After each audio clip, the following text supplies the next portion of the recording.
కార్తీక మాస ఉత్సవాలకు భక్తులు రద్దీని బట్టి ఏర్పాట్లు చేశామన్నారు అన్నవరం దేవస్థానం ఈవో ఈర్ల సుబ్బారావు.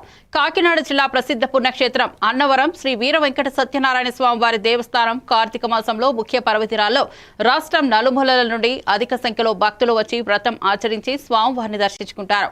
అదేవిధంగా ఈ కార్తీక మాసంలోనే స్వామి అమ్మవార్ల తెప్పోత్సవం మరియు గిరి ప్రదక్షిణ కార్యక్రమాలకు భక్తులు అధిక సంఖ్యలో విచ్చేస్తారు. ఈ సందర్భంగా కార్యనిర్వహణ అధికారి వీర్ల సుబ్బారావు మాట్లాడుతూ భక్తుల రద్దీకి అనుగుణంగా ఏర్పాట్లు చేస్తున్నామన్నారు.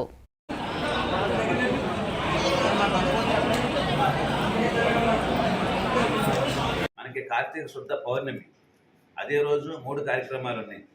చాలా మోస్ట్ ఇంపార్టెంట్ అనమాట. అన్నిటికంటే ముఖ్యమైనది 5వ తేదీ.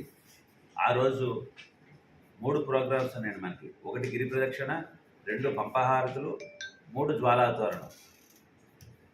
అందులో కార్తీక పౌర్ణమి సందర్భంగా ఉత్సవమూర్తులను కొండ దిగువకు తీసుకొని వెళ్ళుట, తొలిపావంచాల నుండి ఉదయం 8:30 శ్రీ స్వామివారిని పల్లకిలో గిరి ప్రదక్షిణకు అక్కడ బయలుదేరట అనే కార్యక్రమం మొదలవుతుంది.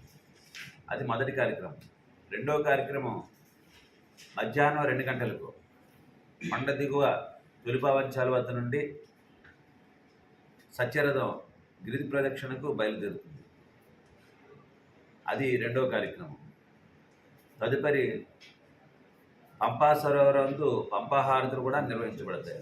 అది కూడా 5:45. అది సాయంత్రం 5:45.